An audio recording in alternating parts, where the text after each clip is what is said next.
Ask मुफ्ती तारिक मसूद। हराम कमाई से बतौर गिफ्ट मिलने वाली जाय नमाज।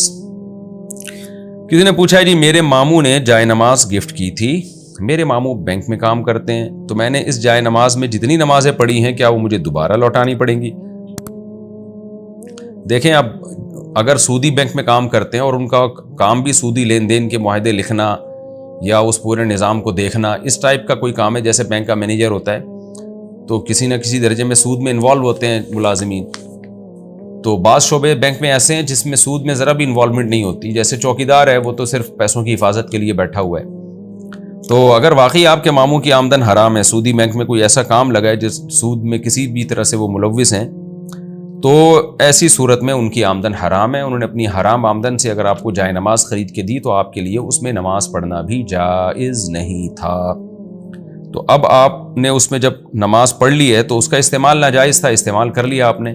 अगर आपको मसले का इल्म नहीं था, पता नहीं था आपको, तो फिर तो आपकी नमाज हो गई।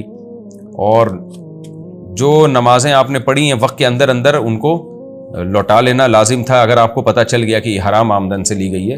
लेकिन अब आप ऐसा करें कि इस तकल्लुफ़ में पढ़ने की ज़रूरत नहीं है, जो हो गया उस पर अल्लाह ताला से तौबा इस्तिग़फ़ार करें और आप उस जाय नमाज की कीमत सदका कर दें। अपने ऊपर लाजिम कर लें कि मैं जितने की जाय नमाज है उतने पैसे में सदका कर दूंगा।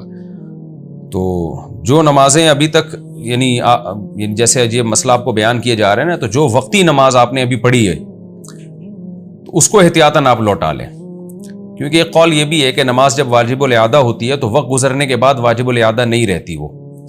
तो चूंकि ये नमाज हराम जाय नमाज पे पढ़ी है तो वाजिबुल इआदा है, तो जिस नमाज का टाइम अभी बाकी है और आपने वो पढ़ लिया तो उसको तो लौटा लें। जो माजी की नमाजें हैं वो अल्लाह ताला इंशाअल्लाह कबूल करेगा और आइंदा इसमें एहतियात करें। और आप चाहते हैं जाय नमाज रखना तो इसकी कीमत सदका करके जाय नमाज इस्तेमाल कर सकते हैं।